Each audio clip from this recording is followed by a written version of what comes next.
7 अप्रैल 1993 को मुंबई के वर्सोवा से दुल्हन के लाल जोड़े में एक अर्थी उठती है और लगभग पूरी मुंबई और सारा बॉलीवुड इस जनाजे के पीछे चल रहा था। और यह अर्थी किसी और की नहीं बल्कि कई लोगों की ड्रीम गर्ल और लाखों दिलों की धड़कन दिव्या भारती की थी, जो बहुत ही कम उम्र में इस दुनिया को छोड़ के चली गई थी। फिल्म इंडस्ट्री में बहुत सारी ऐसी मिस्ट्री हुई है जिन पर आज भी पर्दा पड़ा हुआ है और दिव्या भारती की मौत का रहस्य भी उन्हीं में से एक है। उनकी मौत एक एक्सीडेंट थी, सुसाइड थी या फिर एक मर्डर, जानते हैं इस वीडियो में। क्योंकि ये सब चीज़ें ज़्यादा मायने नहीं रखता, ये सब होता ही है फिल्म इंडस्ट्री में। ये सब होना नहीं है, ये सब हुआ नहीं तो फिल्म इंडस्ट्री नहीं है। इट्स ऐसा नहीं।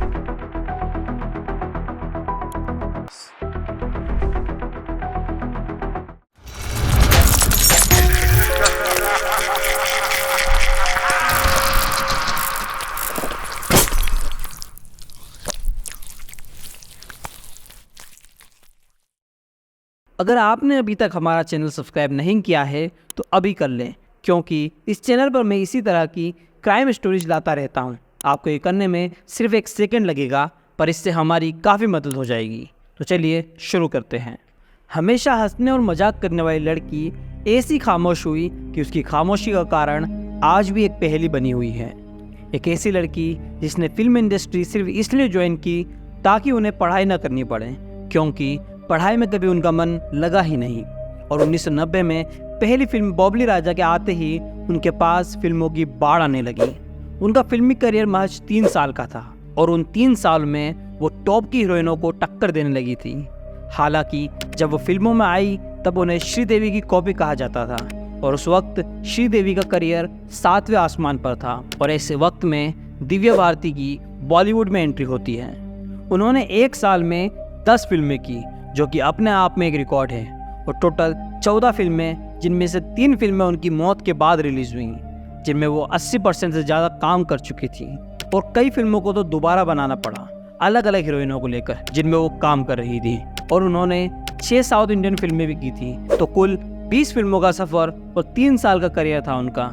और यहाँ तक कि जब उनकी मौत हुई उस वक्त भी उन्होंने अगली 12 फिल्में साइन कर रखी थी। कई सुपरहिट फिल्में देने के बाद उनका नाम कई को एक्टर के साथ जोड़ा जाने लगा, जैसा कि फिल्म इंडस्ट्री में अक्सर होता है। इसी दौरान एक बार शोला और शबनम के सेट पर गोविंदा ने दिव्या भारती को साजिद नाडियाडवाला से मिलवाया और उसके बाद दोनों में अच्छी दोस्ती हो गई और दोस्ती प्यार में बदल गई। उसके बाद 10 मई 1992 को दोनों ने बड़ी ही खामोशी से शादी कर ली। ये शादी इस्लामिक तरीके से की गई। काजी ने निकाह पढ़वाया और दिव्या भारती ने इस्लाम कबूला और दिव्या भारती का नाम अब सना नाडियाडवाला हो गया था।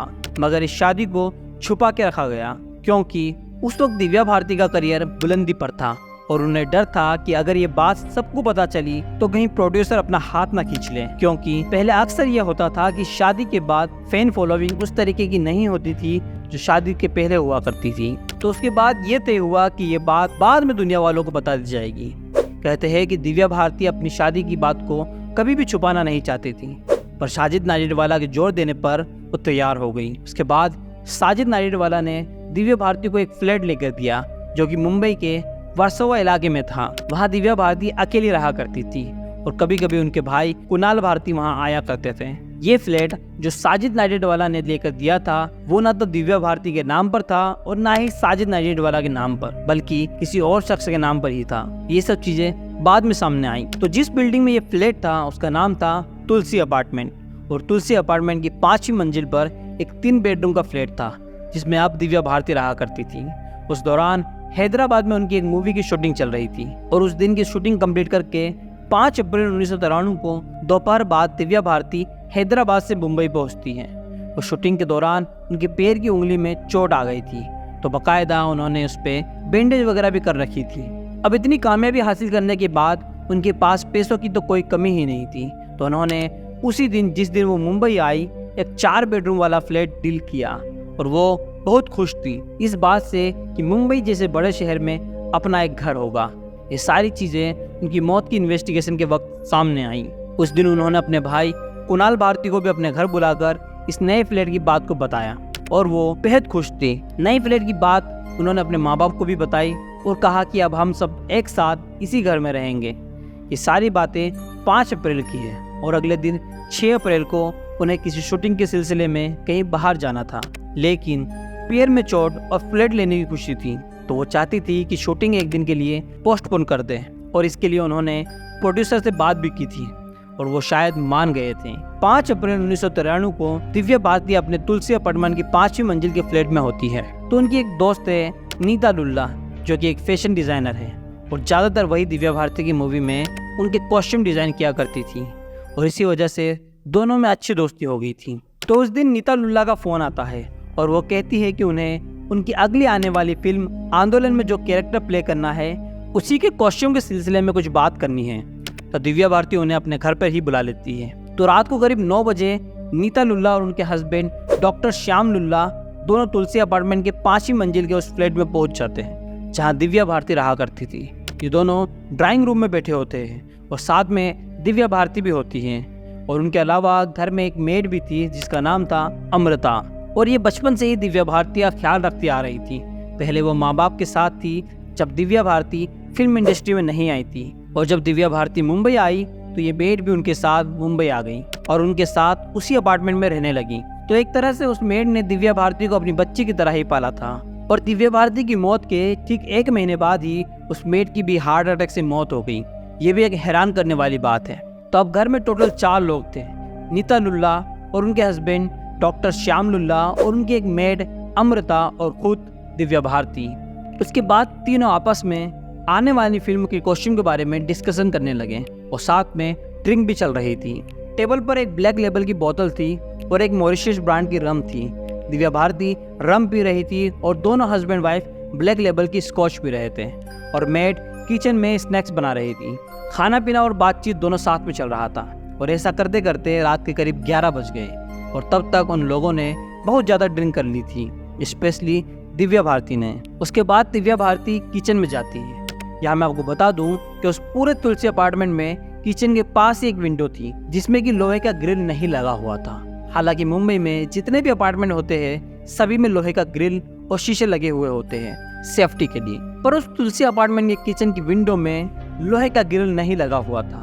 तो यहाँ तीनों मिलकर बढ़िया पार्टी कर रहे थे, लेकिन किसे पता था ये पार्टी अगले कुछ मिनट में मातम में बदलने वाली है। तभी पार्टी के बीच में दिव्या भारती किचन में किसी काम से जाती है और वो जो खिड़की की दीवार थी वो 12 इंच चौड़ी थी, जैसा कि बयान और इन्वेस्टिगेशन में सामने आया। तो वो नशे की हालत में उस खिड़की की दीवार पर पीठ बाहर की तरफ करके और चेहरा अंदर की तरफ करके बैठती है और इसी चक्कर में उनका बैलेंस बिगड़ता है और वो 5वीं मंजिल से सीधे नीचे गिर जाती है। जहाँ वो गिरी थी वो पार्किंग की जगह थी और हमेशा कोई ना कोई गाड़ी वहाँ पर जरूर पार्क होती थी। मतलब कि अगर कोई भी चीज़ उस विंडो से नीचे गिरे तो सीधा जाकर उस गाड़ी पर गिरेगी।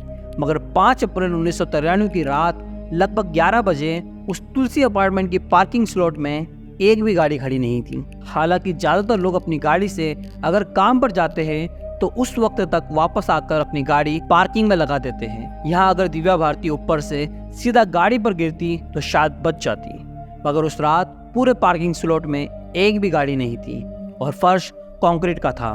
तो दिव्या भारती उस किचन की विंडो से सीधे अपनी पीठ के बल नीचे फर्श पर गिरती है। उनकी पीठ और सर में बहुत चोट आती है। जैसे ही वो उधर गिरती है इधर मेड अमृता चीखती है। इस पूरे हादसे को होने में महज 3 मिनट का वक्त लगा। मतलब कि जब वो ड्राइंग रूम से उठकर किचन में जाती है उसके बाद उस विंडो के 12 इंच की दीवार पर बैठती है और फिर नीचे गिरती है, इस पूरे वाक्य को होने में टोटल 3 मिनट का वक्त लगा। और इस दौरान दोनों मियाँ बीवी फैशन डिजाइनर नीता लुल्ला और उनके husband doctor Shyam Lulla drawing room में बैठकर टीवी देख रहे थे और उसी में खोए हुए थे। और ड्रिंक के दौरान बीच में कई बार दिव्या भारती वहां से उठकर गई मगर फिर वापस आ गई, लेकिन इस बार जब वो जाती है तो नीचे गिर जाती है। अब इसे इत्तेफाक कहे, साजिश कहे या हैरान कर देने वाली चीज कि उस दिन वहां एक भी गाड़ी पार्क नहीं थी। मेड के चीखने के बाद ये सारे लोग नीचे पहुंचते हैं और उसके बाद आसपास के पड़ोसी भी वहां पहुंच जाते हैं। उसके बाद दिव्या भारती को वहीं पास के कूपर हॉस्पिटल में ले जाया जाता है और तब तक दिव्या भारती की सांसें चल रही थी पर वो बुरी तरह लहूलुहान थी। पर जब वो हॉस्पिटल पहुंचती है और डॉक्टर चेक करते हैं तो पता चलता है कि उनकी मौत हो चुकी है। मतलब वो ऊपर से गिरने के बाद तो जिंदा थी, पर जब हॉस्पिटल पहुंची तो इनकी मौत हो चुकी और डॉक्टर ने उन्हें ब्रॉड डेड डिक्लेयर कर दिया था। इसके बाद इनकी मौत की खबर आग की तरफ फैल जाती है। शुरुआत में तो किसी को यकीन ही नहीं हो रहा था कि उनकी मौत हो चुकी है, मगर धीरे धीरे सबको इस बात का यकीन हो गया कि एक मशहूर अदाकारा अब उनके बीच नहीं रही। इसके बाद पूरे मामले की जांच मुंबई की वर्सोवा पुलिस करती है और इंस्पेक्टर जे.जी. जाधव इस इन्वेस्टिगेशन के आयो थे, जिन्होंने इस मामले की पड़ताल की थी। उसके बाद जब इन्वेस्टिगेशन स्टार्ट होती है तो बाकी के 3 लोगों से पूछताछ हुई जो उस हादसे में उस वक्त तुलसी अपार्टमेंट की 5वीं मंजिल के उस फ्लैट में मौजूद थे, और बाकी इस मामले से जुड़े और भी लोगों से पूछताछ होती है। कूपर हॉस्पिटल के जिस डॉक्टर ने इनकी बॉडी का मुआयना किया था उनका नाम था डॉक्टर त्रिपाठी, और उन्होंने अपनी शुरुआती रिपोर्ट में इसे अननेचुरल डेथ कहकर अपनी रिपोर्ट को क्लोज कर दिया था। इस बात पर बाद में काफी बहस भी हुई, क्योंकि उस रिपोर्ट में उनकी मौत का कोई ठोस कारण नहीं लिखा था। उसके बाद जितने भी बयान वगैरह लिए गए तो इससे ये क्लियर हुआ कि ये एक एक्सीडेंट था। इन्वेस्टिगेशन ऐसे ही चलती रही और इसी दौरान यहाँ 2-3 थ्योरी भी सामने आई। उनकी मौत को लेकर पहली थ्योरी ये आई कि ये सुसाइड भी हो सकता है, और इसके बाद सुसाइड के एंगल से जांच की गई। लेकिन यहाँ दिव्या भारती आखिर आत्महत्या क्यों करेगी? क्योंकि उन्होंने थोड़े दिन पहले ही शादी की है, फिल्मी करियर भी अच्छा खासा चल रहा है और पैसे भी अच्छे खासे हैं, और यहाँ तक कि उसी दिन उन्होंने मुंबई में एक 4 बेडरूम का फ्लैट भी बुक किया था और वो बहुत खुश थी। तो ऐसी कोई वजह सामने नहीं आई कि ये आत्महत्या हो सकती है। मगर फिर अंदर से खबर आती है कि साजिद नाडियाडवाला के अंडरवर्ल्ड से कुछ लिंक थे और उस वजह से दिव्या भारती बहुत परेशान थी। दूसरी थ्योरी यह थी कि दिव्या भारती के साजिद नाडियाडवाला की मां यानी कि उनकी सास से अच्छे रिश्ते नहीं थे और उनकी मां शुरू से इस शादी के खिलाफ थी, और यह आरोप दिव्या भारती के घर वालों के हवाले से भी सामने आया, और शायद साजिद नाडियाडवाला के ऊपर उनकी फैमिली का प्रेशर था और इन वजहों से दोनों मियाँ बीवी के बीच संबंध थे वो बहुत खराब हो गए थे। और दिव्या भारती की सिर्फ 19 साल की उम्र थी, तो शायद वो इन सब बातों को बर्दाश्त नहीं कर पाई और सुसाइड किया। पर ये बातें सिर्फ एक थ्योरी ही रही और कभी पुख्ता रूप से साबित नहीं हो पाया, जैसा कि एक्सीडेंट की बात। एक तीसरी थ्योरी और सामने आई कि ये न सुसाइड है ना ही एक्सीडेंट है, ये एक मर्डर है। अब सोचने वाली बात यह है कि आखिर मर्डर क्यों? तो इसमें 2-3 चीजें सामने आई और ये बात पुलिस ने सामने रखी कि क्या साजिद नाडियाडवाला के अंडरवर्ल्ड से कोई कनेक्शन है, और क्या अंडरवर्ल्ड की तरफ से साजिद नाडियाडवाला के द्वारा दिव्या भारती को किसी बात के लिए फोर्स किया गया था। क्योंकि जैसा कि आप जानते हैं कि फिल्म इंडस्ट्री में अंडरवर्ल्ड का कितना दखल होता है, और हो सकता है कि दिव्या भारती ने इस बात को मानने से इनकार कर दिया हो। क्या साजिद नाडियाडवाला पर जो फैमिली प्रेशर था इस रिश्ते को लेकर उसका कोई असर पड़ा?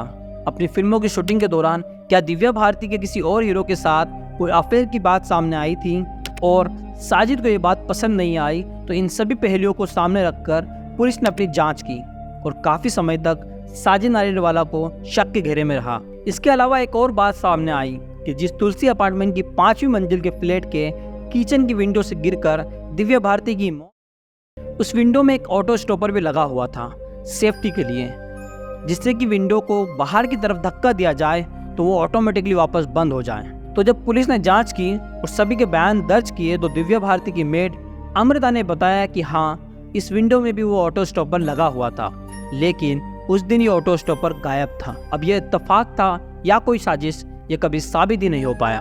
तो कुल मिलाकर पुलिस ने एक्सीडेंट और मर्डर तीनों पहलुओं से इस केस की जांच की, पर कभी कुछ पुख्ता रूप से साबित नहीं हो पाया। 5 अप्रैल को यह हादसा होता है और 7 अप्रैल को दिव्या भारती की बॉडी उनके घर वालों को सौंपी जाती है। उसके बाद उनका अंतिम संस्कार किया जाता है। 1993 से लेकर 1998 तक पुलिस इस केस की जांच करती है, जिसमें सैकड़ों लोगों से बात की जाती है, कई को एक्टर से भी पूछताछ की जाती है, जिसने पोस्टमार्टम किया था उससे भी बातचीत की जाती है, और पोस्टमार्टम रिपोर्ट में भी उनकी बॉडी में एल्कोहल की मात्रा बहुत ज़्यादा पाई जाती है।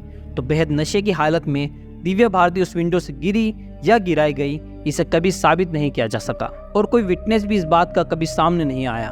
तो कुल मिलाकर सारी इन्वेस्टिगेशन और रिपोर्ट देखने के बाद पुलिस ने अपनी आखिरी रिपोर्ट में कहा कि दिव्या भारती की मौत एक एक्सीडेंटल थी। बेहद नशे की हालत में ऊंचाई से गिरने की वजह से उनकी मौत हो गई। उस विंडो पर बैठते वक्त वो अपना बैलेंस नहीं बना सकी और नीचे गिर गई और उनकी मौत हो गई। ऐसा कहकर पुलिस ने दिव्या भारती की मौत के 5 साल बाद इस केस को बंद कर दिया और आज भी उसका स्टेटस यही है। आज भी एक रहस्य है कि दिव्या भारती की मौत का असली कारण क्या था। और आज भी ये सवाल उठते हैं कि उनकी मौत एक हादसा थी या एक सुसाइड थी या फिर एक मर्डर था। आज भी इसका जवाब किसी के पास नहीं है। उस घर में जो 3 लोग थे, एक वो मेड जिसकी ठीक 1 महीने बाद हार्ट अटैक से मौत हो गई, और दोनों हस्बैंड वाइफ नीता लुल्ला और डॉक्टर श्याम लुल्ला का कहना था क्योंकि वो उस वक्त ड्राइंग रूम में बैठकर टीवी देख रहे थे और ड्रिंक कर रहे थे और उसी में बिजी थे, तो उस आखिरी 3 मिनट में क्या हुआ ये उन्हें बिल्कुल मालूम नहीं है। इसके अलावा कई बार अलग अलग वक्त में कई बातें आती रही उनकी मौत को लेकर, पर कभी भी कुछ साबित नहीं हो पाया। पुलिस की आखिरी रिपोर्ट आने के बाद भी कई लोग आज भी यकीन नहीं करते कि दिव्या भारती की मौत एक हादसा थी। एक उभरती हुई अदाकारा जिन्होंने 16 साल की उम्र में साउथ इंडियन फिल्मों से शुरुआत की, 17 साल की उम्र में हिंदी फिल्मों में आई, 18 साल की उम्र में साजिद नाडियाडवाला से शादी की और 19वें साल में उनकी मौत हो गई। ये एक बड़ा ही अफसोसनाक अंत था। इस पूरी जानकारी से आपको क्या लगता है, ये एक हादसा था या एक हत्या? कमेंट करके जरूर बताएं। तो आज की कहानी में बस इतना ही। अगर आपको कहानी पसंद आई हो तो इसे लाइक करें, इसे ज़्यादा से ज़्यादा शेयर करें और चैनल को सब्सक्राइब करके हमारे चैनल को ग्रो होने में हमारी हेल्प करें। तो दोस्तों, मिलते हैं नेक्स्ट वीडियो में। आप लोग सतर्क रहें, सुरक्षित रहें। जय हिंद।